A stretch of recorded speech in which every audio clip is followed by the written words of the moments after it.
Bueno, vamos a continuar con la serie. Hoy es domingo de Pentecostés. Puras buenas noticias hoy, además del Espíritu Santo, las buenas noticias que recibimos hace rato en la mañana. Vamos a seguir, hoy vamos a platicar de un tema que es importantísimo, que es el señorío de Jesús. Muchas veces nosotros escuchamos Señor Jesús y vamos a la Biblia y leemos que le llaman Señor. Y él mismo dentro de las parábolas dice que vienen aquellos al final de los tiempos y dicen, Señor, Señor, nosotros te servimos, nosotros estuvimos ahí. Pero ¿qué significa que Jesús sea Señor? Vamos a ver, vamos a entrar al tema. La palabra griega para Señor es la palabra Kyrios y es usada 750 veces en el Nuevo Testamento. No es una palabra que se use ligeramente tampoco. Ahorita vamos a ver qué significa. La palabra Señor entra en varios lugares. Mucha gente habla de Jesús como el Salvador, hablan de Él como el Hijo de Dios, pero la palabra más utilizada para identificar a Jesús es la palabra Señor. También es llamado Salvador, pero Salvador solamente aparece 24 veces en el Nuevo Testamento y las veces que aparece, en muchas de ellas, está ligada con la palabra Señor. Es el Señor y Salvador.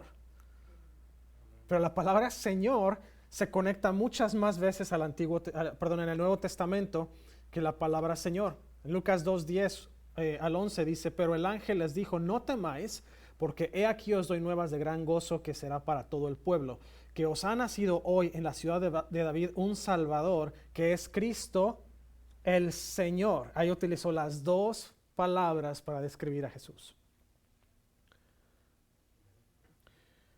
Salvación requiere declarar un pacto con Dios basado en el señorío de Jesús.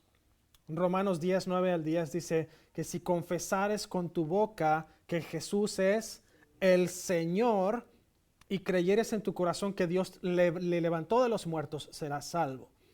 Porque con el corazón se cree para justicia, pero con la boca se confiesa para salvación. La palabra confesar, la palabra griega utilizada para confesar es usada como llegar a un acuerdo o establecer un pacto. En español no hubo una palabra más cercana para describir la original palabra griega que se usa para confesar, pero la palabra confesar en griego, en lo original, significa hacer un acuerdo, hacer un pacto. Así que si está diciendo ahí en Romanos que si nosotros confesamos con nuestra boca, si nosotros hacemos un pacto con Jesús de que es nuestro Señor y Salvador por siempre, entonces somos salvos. Y si creemos que Dios le levantó de la muerte.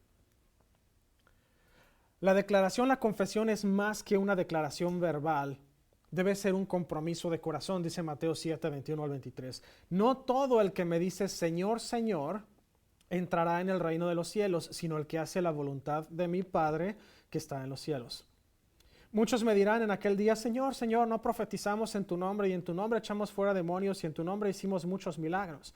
Y entonces yo les declararé, nunca os conocí, apartados de mí, hacedores de maldad. Hablamos, de hecho, una de las primeras sesiones, si no mal recuerdo fue la sesión segunda, fue obediencia.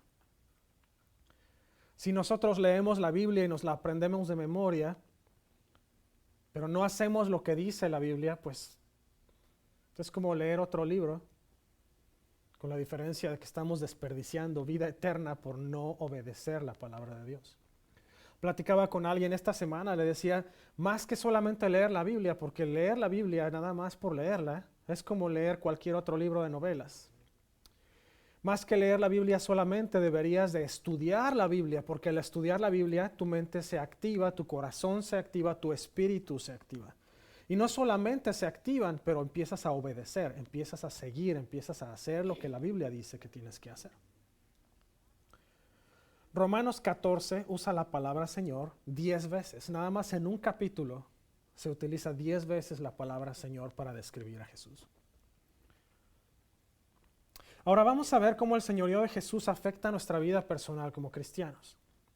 El señorío de Jesús moldea nuestra interacción con otros creyentes. El hecho de que nosotros consideremos a Jesús y declaremos a Jesús como nuestro Señor va a afectar cómo nosotros nos comportamos y cómo interactuamos con otras personas, específicamente con otros creyentes. Dice Romanos 14, 1 al 6, recibid al débil en la fe, pero no para contender sobre opiniones. Porque uno cree que se ha de comer de todo, otro que es débil come legumbres. El que come no menosprecia al que no come, y el que no come no juzgue al que come, porque Dios le ha recibido. ¿Tú quién eres que juzgas al criado ajeno? Para su propio Señor está en pie o cae, pero estará firme porque poderoso es el Señor para hacerle estar firme. Uno hace diferencia entre día y día, otro juzga iguales todos los días. Cada uno esté plenamente convencido en su propia mente. El que hace caso del día, lo hace para el Señor, y el que no hace caso del día para el Señor no lo hace. El que come para el Señor come porque da gracias a Dios, y el que no come para el Señor no come y da gracias a Dios. Hay tres principios básicos del señorío de Jesús afectando nuestra interacción con otras personas. El primero es: sean considerados en cuanto a asuntos de opinión. Es muy fácil caer en asuntos de opinión, y yo le puedo decir, hay gente que le gusta contender, le gusta hacer debate nada más por hacer debate, pero la palabra dice: no hagas esto, no te metas en asuntos de opinión, simple y sencillamente no contiendas sobre opiniones. Hermano, ¿qué ejemplo me puedes dar de esto? ¿Existen los aliens o no existen los aliens, los extraterrestres? ¿Existen o no existen? Hay gente que cree que sí porque hay evidencia científica y física de que existen. Hay gente que no, porque dice que es antibíblico pensar en eso. Si usted se mete a contender sobre si existen o no, usted va a terminar perdiendo un montón de tiempo y va muy probablemente a ponerle un mal ejemplo a su hermano con quien está discutiendo. Dice aquí el apóstol Pablo: no se metan en discusiones, no contiendan, son asuntos de opinión. Hermano, ¿usamos el cubrebocas todavía o no? Hermano, haga lo que a usted bien le parezca. Haga lo que a usted le haga sentir seguro y cómodo, pero no piense que el tapabocas va a hacer más que Dios hace en su vida. Hermano, debemos orar hincados, orar parados. El que dice que debemos orar parados va a decir, es así porque estamos alzando nuestra voz y estamos en reverencia a Dios. Y el que dice que hincados es porque parados es una falta de respeto, y hincado tiene que ser correcto porque hincado está uno correctamente en la postura de reverencia y de rendición a Dios. Hermano, haga como bien le parezca, pero no deje de orar. No hay una postura que la Biblia diga que es correcta. David oraba tirado en el piso, no de rodillas, completamente tirado en el piso. Moisés oraba parado. Jesús a veces arrodillado, a veces parado. ¿Por qué importa la postura? La única cosa en que importa es si usted ora acostado, seguramente se va a dormir. Así que es la única postura que importa. Si usted ora sentado, nada más asegúrese que sea una silla dura, que no sea cómoda, para que no se quede dormido. También hincado a veces se puede uno quedar dormido. Así que nada más no deje de orar. Segunda parte del principio 1 es: evite disputas y menosprecios y evite emitir juicios. Hay una historia muy, muy interesante de una iglesia cuyo pastor se había retirado y estaba en proceso de contratar o de ingresar a un nuevo pastor. Un domingo, precisamente el domingo que era la primera vez que el nuevo pastor iba a predicar, entra un hombre, un mendigo, uno de esa gente sin hogar, un teporochito, por las puertas de la iglesia. Llega maloliente, mal vestido, mal arreglado, sucio, y empieza a caminar por los pasillos de la iglesia y se mete al santuario. Y empieza la gente a verlo feo, a menospreciarlo porque el hombre olía mal y estaba mal vestido. Y al final de que la gente lo trató de sacar de la iglesia, llega el momento de la predicación, se levanta este hombre, se sube a la plataforma y dice: muchas gracias por participar, hermanos, pero ustedes tienen que arreglar su vida. Soy el nuevo pastor fulano de tal, y este es mi primer domingo con ustedes. ¿Qué nos enseña esta historia? El pastor estaba evaluando el corazón de la iglesia, pero ese es un pastor terrenal. ¿Qué de Jesús? Jesús nos está evaluando y nos está examinando todo el tiempo. Si usted está menospreciando gente, si usted está emitiendo juicios, si usted está indiscriminadamente pensando y condenando gente, eso le va a traer a usted un problema, porque usted no está cayendo en el modelo de Jesús de cómo vivir con otras personas. usted está menospreciando el señorío de Jesús. Y lo voy a decir abiertamente. Si usted se juzga a usted mismo, se condena a usted mismo o condena a alguien más, usted está menospreciando el trabajo de Jesús en la cruz. Lo voy a repetir. Si usted se condena o usted se juzga a usted mismo o a cualquier otra persona, usted está menospreciando el trabajo de Jesús en la cruz. ¿Por qué? Porque Jesús murió por todos. Murió para perdonarnos a todos. Murió para liberarnos a todos. No hay razón para juzgar a nadie y para condenar a nadie. El trabajo de juez es de Dios. El siguiente es practicar la hospitalidad. Una cosa que Jesús hacía mucho era que le decía a la gente, voy a pasar por tu casa hoy. Se lo dijo a Zaqueo, ¿no? Iba a la casa de Marta y María y de Lázaro, fue a la casa de Pedro. Estaba la suegra de Pedro precisamente enferma. Jesús les enseñó a ser hospitalarios. De hecho, en la cena de la Pascua, Jesús se ciñó con una toalla, puso agua en un lebrillo y le lavó los pies a los discípulos. Jesús practicó, enseñó y demostró la hospitalidad del mismo. Segundo principio, muestre la verdad bíblica para el desarrollo de convicciones. Cuando usted está hablando de algo, usted argumente con la palabra de Dios, no argumente con cosas que leyó en internet porque a lo mejor son falsas. No estoy diciendo que todo lo de internet es falso, estoy diciendo que mucha información es falsa. Use la palabra de Dios. Si usted está hablando del fin de los tiempos con alguien y está tratando de explicar, váyase a la palabra de Dios. La palabra de Dios le va a enseñar en Ezequiel, en Daniel, en Jeremías y en Apocalipsis mucho acerca del tiempo del fin. Y váyase a Mateo, Jesús habla del tiempo del fin. Si usted está hablando sobre el bautismo, ¿por qué no debemos bautizar niños? ¿Por qué se bautiza uno de adulto? Váyase a los evangelios, váyase a las cartas de Pablo. ¿Por qué? Porque ahí explica exactamente por qué se bautiza a la gente. Si usted está hablando con alguna otra persona de cualquier otro principio teológico, no discuta de acuerdo a las ocurrencias, a artículos en internet, a revistas. Discuta con ellos o hable con ellos de acuerdo a la palabra de Dios. La palabra de Dios es el fundamento, es la base, es la roca sólida sobre la cual estamos nosotros plantados. Siguiente es, nosotros somos responsables para con Dios solamente. Esto es cosa buena y es cosa difícil de tragar también, y le voy a explicar por qué. Somos responsables ante Dios porque eso nos exime de la obligación de quedar bien con la gente. Tenemos que quedar bien con Dios. ¿Y a qué voy con esto? Usted va a decir, hermano, estás hablando falsedad aquí. Le voy a decir por qué lo estoy diciendo. Hace muchos años, yo recuerdo que íbamos a la iglesia, estaba yo muchachito, y una de las cosas que pasaba es que en la iglesia las mujeres no podían usar pantalón, las mujeres no podían utilizar X o Y tipo de prendas de vestir, tenían que ir con la cabeza cubierta, etc. ¿Dónde en la Biblia dice eso? Hubo una persona que en algún momento dejó de hacer lo que tenían que hacer y la iglesia lo corrió, y le voy a decir, ese tipo de cuestiones son religiosas. No es algo que esté soportado bíblicamente. Esta persona estaba quedando bien con Dios. ¿Por qué? Porque su vida estaba bien, tenía una buena vida de oración, tenía una buena vida de lectura de la palabra de Dios. ¿Por qué un hombre iba a poner reglas que iban más allá de la libertad que la palabra de Dios nos dio? Y así usted puede ver muchas cosas. Yo, por quedar bien con la gente, yo le puedo decir, puedo agarrar y contratar a una banda todos los domingos para que toquen bien bonito y todo el mundo se sienta bien y se vaya sintiéndose que estuvo en un concierto. Pero eso no va a quedar bien con Dios. Voy a dejar vacío el principio de adoración y voy a dejar vacío el principio de entrega y de rendición a Dios, porque vamos a venir nada más a sentirnos bien todos, incluyéndome a mí. Ahora ve mi principio.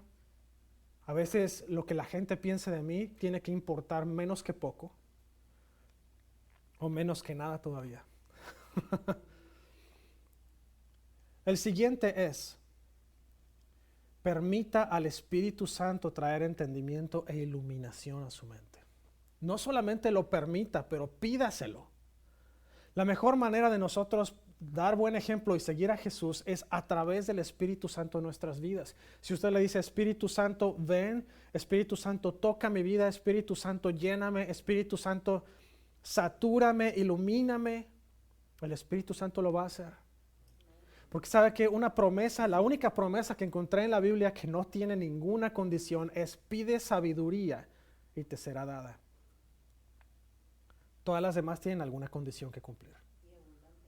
Uh-huh. El Espíritu Santo no solamente va a dar sabiduría, pero la va a dar abundantemente o sobreabundantemente. Tercer principio, devote su vida para honrar a Dios. No devote su vida a caerle bien a la gente. Devote su vida a honrar a Dios. ¿Qué significa? Voy a obedecer la palabra de Dios aunque eso me haga tener que cortar con un grupo de amigos que llevo juntándome con ellos toda mi vida. Yo tenía mi círculo de amigos en México. Cuando empecé a tocar en el grupo de alabanza, empecé a hacer la burla de ellos, tuve que alejarme de ellos. ¿Por qué? Porque para ellos el que fuera yo cristiano era un chiste. Lo vieron ellos como una oportunidad de mofarse de algo. De hecho, no solamente dejé y perdí a mis amigos en la escuela, pero empecé a ser bullied en la escuela. Pero a mí no me importó porque yo sabía que lo que estaba haciendo estaba bien. De lo contrario, no hubiera sido bullied, no hubiera sido molestado. Celebre la unidad de deseo de honrar al Señor. No solamente es nuestro deseo de honrar a Dios, pero tenemos que hacerlo en unidad. Tenemos que ser una iglesia unida, tenemos que ser un cuerpo unido. El pie de usted no se queda en casa cuando usted sale. Todo su cuerpo va. Y así como todo su cuerpo va, todo el cuerpo de Cristo debe estar unido en un corazón, en un sentir, en una misma visión y en una misma misión. Segunda o tercera parte del principio 3 es de gracias a Dios por su bondad. Sea gente agradecida, hermano. No hay nada peor que vivir o estar con una persona malagradecida. Platicaba con alguien de la oficina el otro día y me decía, ay, es que está pasando esto y es que está pasando el otro y está pasando aquello. Yo le decía, ¿te has puesto a pensar que después de todo lo que pasó el año pasado, tienes trabajo todavía? No, pues sí. Pues sí. Fuiste bendecido porque nadie te corrió, nadie te sacó de tu trabajo, seguiste ganando dinero a pesar de que había gente allá afuera desempleada. Mucha gente se queja en la oficina, ay, es que es mucho trabajo, dale gracias a Dios que tienes seguridad en tu empleo. Mucho trabajo es certeza de seguir contratado, a menos que estés tirando la flojera, entonces obviamente no hay seguridad. ¿Verdad? Sean agradecidos con Dios. ¿Por qué? Porque en el agradecimiento está realmente la expresión de adoración a Dios. El vivir una vida agradecida es vivir una vida de adoración a Dios. Punto número 2, el señorío de Cristo moldea su perspectiva. El hecho de que Jesús sea Señor de nuestra vida va a cambiar nuestra perspectiva de la vida y de todo lo demás. Romanos 14, 7 al 13 dice, porque ninguno de nosotros vive para sí y ninguno muere para sí. Pues si vivimos, para el Señor vivimos, y si morimos, para el Señor morimos. Así pues, sea que vivamos o muramos, del Señor somos, porque Cristo para esto murió y resucitó y volvió a vivir para ser Señor así de los muertos como de los que viven. Pero tú, ¿por qué juzgas a tu hermano? O tú también, ¿por qué menosprecias a tu hermano? Porque todos compareceremos ante el tribunal de Cristo. Porque Cristo está vivo. Porque escrito está, vivo yo, dice el Señor, que ante mí se doblará toda rodilla y toda lengua confesará a Dios. De manera que cada uno de nosotros dará a Dios cuenta de sí. Así que ya no nos juzguemos más los unos a los otros, sino más bien decidir no poner tropiezo u ocasión de caer al hermano. Punto crucial, y lo está diciendo Pablo aquí, no lo estoy diciendo yo. Punto crucial, punto importantísimo, lo que usted hace afecta a otras personas. Yo se lo trato de explicar a cada rato a mi hija. Acuérdate que lo que tú haces va a afectar a alguien más. Si tú no quieres que la gente te lastime y te moleste, no molestes ni lastimes a nadie. Porque todo lo que siembras lo vas a cosechar. La manera en que nosotros actuamos, todo lo que nosotros hacemos, todo va a afectar a alguien más.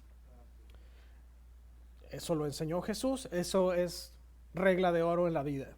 Todo lo que hagamos va a afectar a alguien más, pero lo más interesante es que todo lo que hagamos en contra o a favor de alguien más se nos va a regresar. Otro punto que considerar para moldear nuestra perspectiva. La vida es finita. La vida se acaba. Todos estamos aquí interinos. Había un pastor que decía, ¿qué tal, hermanos? Buenos días, yo soy el pastor fulano de tal, soy el pastor interino de esta iglesia. Y alguien algún día le preguntó, ¿pastor interino por qué? Usted es el pastor líder. Pues porque yo no vine aquí para quedarme por toda la eternidad. Yo voy a estar aquí nada más por un tiempo y después me voy a ir. Ya sea por retiro o por muerte, pero me voy a ir. Todos estamos de manera interina en este mundo. No estamos aquí para quedarnos. Este es un punto intermedio entre previo a nuestro nacimiento, nuestra gestación y nacimiento y antes de nuestra muerte. Estamos aquí nada más para estar un ratito, cumplir una misión, hacer el trabajo que Dios nos encomendó a hacer y después nos iremos. Hermano, entonces, ¿por qué mueren niños? Porque cumplieron su parte de su misión. Le enseñaron a alguien algo importante en su vida. Pero ¿qué de un niño que estaba todavía en el vientre de la madre y lo abortaron? Ese niño y ese aborto le va a causar a la madre buscar a Cristo después. No hay madre que aborte que después no se arrepienta. Tarde o temprano caen en cuenta de que lo que hicieron estuvo mal y las lleva a buscar arrepentimiento. Aún los niños que abortan tienen una misión. Todos vamos a pasar por el proceso de muerte algún día, algunos antes que otros, pero hay una línea que está marcada y nadie se puede pasar de ahí. Cuando su vida terrenal se acaba, Jesús es Señor todavía. Jesús fue Señor antes, Jesús es Señor durante su vida y Jesús seguirá siendo Señor después de su vida terrenal. No va a cambiar, Jesús es el mismo ayer, hoy y por los siglos. Por lo tanto, usted no es la última coca en el desierto. Usted no es más importante que Jesús. El señorío de Jesús es lo más importante.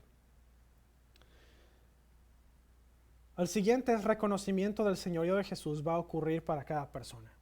Dice la palabra que va a llegar el punto en que todo mundo lo va a reconocer como Señor, cada lengua lo va a confesar, cada rodilla se va a doblar, todo mundo lo va a reconocer. Algunos, cuando llegue el momento de reunirse con Él de nuevo, algunos antes de eso, algunos lo van a reconocer cuando no tengan opción más que irse para abajo. Oh, Jesús, Señor, sorry, no te conocí. Así va a pasar. Punto número 3, el señorío de Jesús moldea nuestras acciones. Romanos 14, versículos 14 al 23. Yo sé y confío en el Señor Jesús que nada es inmundo en sí mismo. Mas para el que piensa que algo es inmundo, para él lo es. Pero si por causa de la comida tu hermano es contristado, ya no andas conforme al amor.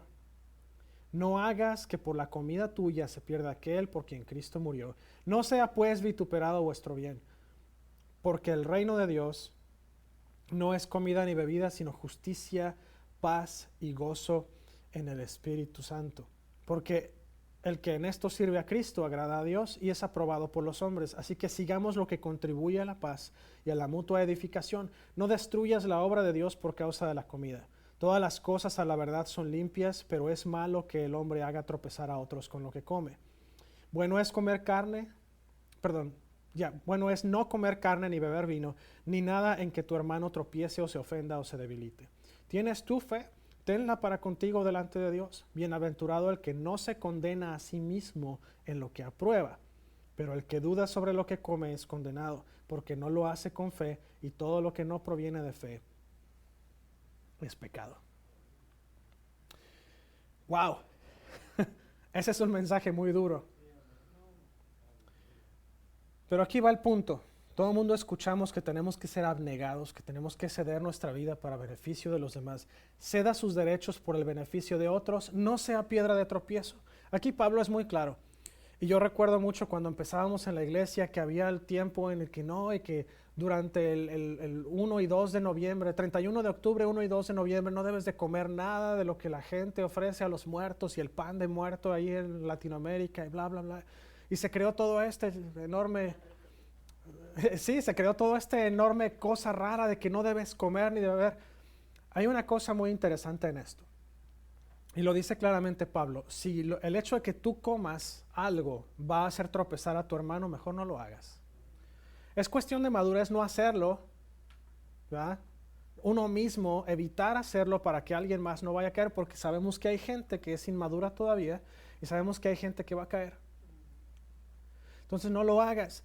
Ahora, si el hecho de que el hermano está comiendo algo, está haciendo algo que uno piensa que es inmaduro o impuro, hermano, no te ofendas. Ellos lo hacen de su pura cosa, de su pura fe. Y si en su fe ellos piensan que están bien, aunque parezca bíblicamente que está mal, déjelos a ellos y Dios. Dios se encargará de cubrir ese problema. Hay hermanos que por el hecho de que usted los exhorte, los va a hacer incluso tropezar y caer. Entonces hay que orar por ellos para que el Señor les revele lo que está mal.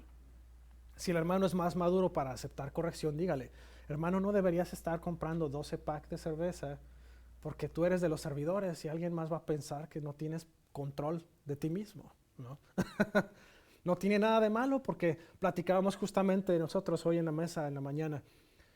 La carne nosotros los hispanos la marinamos con cerveza. Pero si yo voy a la tienda a comprarme 1 o 2 latas de cerveza para marinar carne y alguien me ve, van a pensar que estoy echándome mi chela al fin de semana y van a pensar que está bien chela, ¿no? Y al final de cuentas van a terminar tomando. Entonces prefiero no marinar mi carne con cerveza, pero no hacer a alguien más caer. El siguiente es dejar que su vida refleje transformación, fe y obediencia. Si nosotros decimos, soy cristiano, pero hacemos lo mismo que todos los demás, no sirve de nada. Estamos vituperando y menospreciando el nombre y el sacrificio de Jesús. Entonces, ¿qué tengo que hacer, hermano? Mire, si alguien le corta en el camino, como decía el cómico aquel, mire, agárrese aquí las agarraderas del amor, apriételas para que salga amor de ahí. Y en lugar de quejarse, gritarle, pitarle a la persona que acaba de hacer un cambio de carril ahí bien fancy, como dice el cómico, usted le regala el amor de Cristo y lo bendice. Que Dios te bendiga con todo tu cambio de carril, ¿no? Muestre transformación, muestre obediencia. La obediencia a la palabra de Dios es el mejor ejemplo que le podemos dar a la gente. Porque si decimos, soy cristiano y leo la Biblia, pero uno no hace nada de lo que dice en la Biblia, hermano, usted está predicando lo contrario. Y no solamente eso, pero va a hacer que alguien más no venga a la fe y pierda la poca fe que tenga. Último punto, activamente anímense unos a otros para edificar la fe. La palabra de Dios, el Nuevo Testamento está lleno de ámense los unos a los otros. Ámense los unos a los otros, ayúdense unos a los otros, edifíquense los unos a los otros. ¿Por qué es importante? Porque lo he predicado antes, lo he dicho antes en la escuela bíblica o en las clases de los miércoles. Si alguien allá afuera ve que o escucha que usted es cristiano y usted está rajando de otro cristiano, está condenando a otro cristiano, ¿qué ejemplo le está dando? La gente, escuché a una persona decirlo literalmente, ¿yo para qué me voy a los cristianos si esos son gente que matan a sus heridos? En lugar de levantar al caído, le terminamos de meter un par de plomazos en el piso. ¿Sabe qué? Seamos bien cuidadosos. Nosotros tenemos que vivir de una manera que nosotros edifiquemos y animemos a la gente. En lugar de condenar a la gente, en lugar de hacerlos tropezar, en lugar de tirarlos, nosotros debemos estarnos preocupando por levantarlos, por restaurarlos, por amarlos, por edificarlos.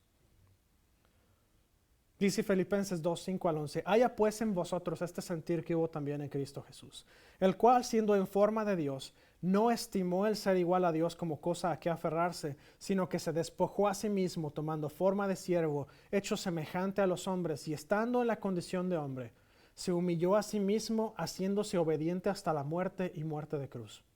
Por lo cual, Dios también le exaltó hasta lo sumo y le dio un nombre que es sobre todo nombre, para que en el nombre de Jesús se doble toda rodilla de los que están en los cielos, en la tierra y debajo de la tierra, y toda lengua confiese que Jesucristo es el Señor, para gloria de Dios Padre. ¿Usted quiere saber si está haciendo las cosas bien, si está dando un testimonio claro, fino y firme?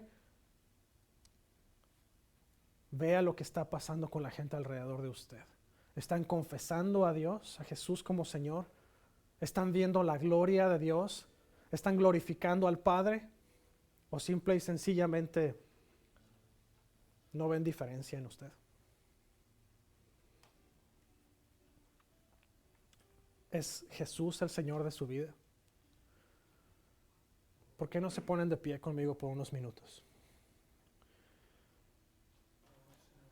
Yo le digo a usted que está del otro lado de la pantalla, usted que no está escuchando en podcast, es Jesús el Señor de su vida. Es Jesús ese Señor que ocupa el lugar máximo en su vida. Si usted dice que no, contesta que no a esta pregunta, hoy es una excelente oportunidad para conocer a Jesús en un ambiente, en un contexto de Señor y Salvador de su vida, que significa no que se va a convertir en un ente aburrido, significa que usted se va a convertir en hijo de Dios, coheredero de todas las riquezas de Dios Padre, junto con Cristo y junto con cada uno de sus hijos. Si a usted le pega toda la cuestión esta de, pero a mí me va a tocar una parte chiquitita como la lotería. Señor, Dios es el Señor, el Dios, el dueño de todo el oro y de la plata. Mire, el oro es tan precioso para nosotros, pero el oro es con lo que pavimentaron las calles del cielo. Lo más importante, lo más precioso es la presencia de Dios en nuestras vidas. Si usted quiere hoy rendir su vida a Jesús, si usted quiere decir, hoy quiero que Jesús sea el Señor de mi vida, hoy quiero ser transformado, hoy quiero convertirme en parte de la familia de Dios, hoy es una excelente oportunidad. Lo único que tiene que hacer es hacer una oración conmigo hoy.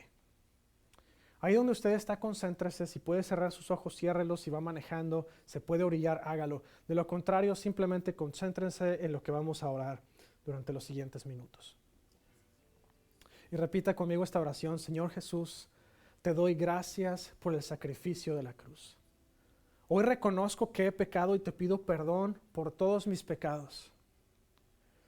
Hoy te confieso como mi único Señor y Salvador. Reconozco que Dios te levantó de los muertos y que has triunfado sobre la muerte y nos has dado victoria con poder. Hoy te confieso como mi único Señor y Salvador. Te pido que vengas a morar en mi corazón. Te pido que me hagas una nueva criatura y te doy gracias porque sé que lo que he pedido me es concedido. En el nombre de Jesús.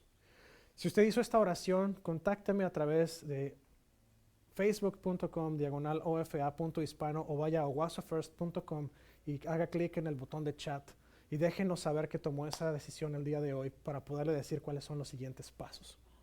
Si usted está aquí y dice, hermano, yo quiero volver a comprometer mi vida a Jesús. Hermano, yo quiero dejar que Jesús brille a través de mí. Hermano, yo quiero reconocer que Jesús es el Señor. Quiero olvidarme de todas las cosas pasadas. Quiero establecer un nuevo comienzo hoy, un comienzo fresco, un comienzo total y absolutamente nuevo. Vamos a orar. Señor, te damos tantas gracias. Señor Jesús, gracias porque tu dominio, tu poder, porque tu gloria, porque tu presencia está en nuestras vidas. Señor, perdónanos por no haber reconocido antes o por habernos olvidado de la importancia que conlleva el hecho de que tú seas el Señor. El día de hoy, Señor, te volvemos a poner en ese lugar de señorío sobre nuestra vida. Jesús, te ponemos a ti como nuestro Señor, como nuestro Salvador. Sé tú, Señor, nuestro timón, sé tú quien nos guíes. Bendice nuestro caminar, bendice, Señor, nuestra interacción con otros cristianos, con gente no cristiana, nuestra interacción contigo, Señor. Ayúdanos a ser testimonio siempre, Señor. Ayúdanos a hacer ese cristal transparente a través del cual la gente pueda ver tu rostro. Señor, que donde vayamos no demos un testimonio negativo, no demos un testimonio equivocado, sino que a donde vayamos demos un testimonio fiel de que tú estás reinando como Señor de nuestra vida. Testimonio fiel de que tu Espíritu Santo está en nosotros. Testimonio fiel de que hemos sido transformados. Ayúdanos a obedecer. Ayúdanos a caminar en obediencia total a tu palabra. Señor, que no nos desviemos ni a derecha ni a izquierda. Señor, que tu palabra sea el camino claro, que podamos verlo como esa autopista iluminada por donde podemos viajar. Señor, que tu palabra sea nuestra guía, que tu palabra, Señor, sea nuestro nuestro fundamento, pero más importante, que tu palabra sea ese manual de donde podemos nosotros, ese mapa que podemos nosotros seguir para vivir en obediencia a ti, Señor. Señor, hace más de 2000 años, tu Espíritu se derramó sobre el pueblo de Dios en este día de Pentecostés, y te pedimos que el día de hoy, Señor, tu Espíritu se vuelva a derramar de una manera poderosa, Señor, sobre nosotros. Señor, que tu Espíritu se derrame de una manera tan poderosa, tan visible, tan tangible, Señor, que seamos nosotros avivados de una forma tal que atraigamos a la gente, Señor, hacia ti. Te pedimos, Señor, que tu Espíritu nos lleve, Señor, a aquellos que necesitan escuchar de ti, para que seamos nosotros esos testigos fieles de tu palabra, esos portadores de tu gloria, como dice aquella vieja canción. Señor, ayúdanos a cumplir el objetivo de llevar tu palabra a quienes no la conocen, de levantar a las personas que han caído. Ayúdanos a no ser jueces ni a ser condenadores, Señor, del pueblo de Dios. Ayúdanos a ser restauradores. Ayúdanos a levantarlos, ayúdanos a edificarlos, ayúdanos a unificarlos, Señor. Necesitamos unidad en tu pueblo. Ayúdanos a ser factores de cambio, Señor. Que la gente vea a través de nosotros a Cristo. Que la gente vea a nosotros la unidad con el resto del cuerpo. Que gente vea a través de nosotros, Señor, el rostro mismo de Jesús. Bendice a mis hermanos, Señor, donde quiera que estén. A los que andan de viaje, protégelos. Los que están hoy en otro lado, Señor, en otra iglesia, protégelos. Protege a otros pastores, Señor. Protege a la red de pastores completa, Señor. A toda persona que haya recibido una unción de parte de tu Espíritu Santo y un llamado de pastor, de evangelista, de misionero, de maestro. Señor, bendíceles en esta mañana. Te pido, Señor, que tú toques su vida, Señor, que tu Espíritu los zarandee, los transforme de manera que ellos busquen la unidad en el cuerpo. Señor, que no sea una denominación nada más, que no sea un grupo nada más, que no sea un nombre nada más, que sea una iglesia, que sea un cuerpo completo. Señor, tú vas a venir por una novia completa, no por partes de una novia nada más. Señor, oramos hoy para que tu Espíritu caiga de manera tan fuerte y poderosa sobre tu pueblo, que todos entiendan que somos parte de la misma iglesia, que somos parte del mismo cuerpo. No podemos seguir viviendo atacándonos unos a otros. Necesitamos levantarnos unos a otros, edificarnos unos a otros, amarnos unos a otros. Ayúdanos y enséñanos a vivir de esa manera, Señor, en el nombre de Jesús. Gracias, Señor. En el nombre de tu amado Hijo Jesucristo. Gracias.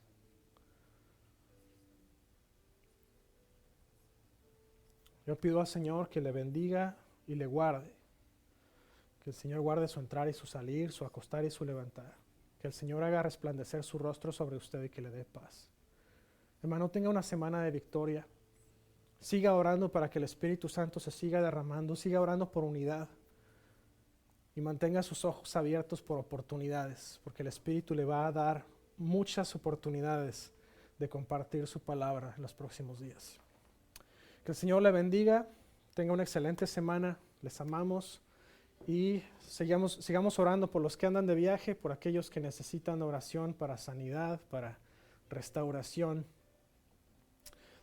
Gracias, Señor, por tu presencia hoy. Bendice a cada uno de mis hermanos, Señor, a los presentes y a los que no están con nosotros hoy. Gracias, Señor, en el nombre de Jesús. Amén.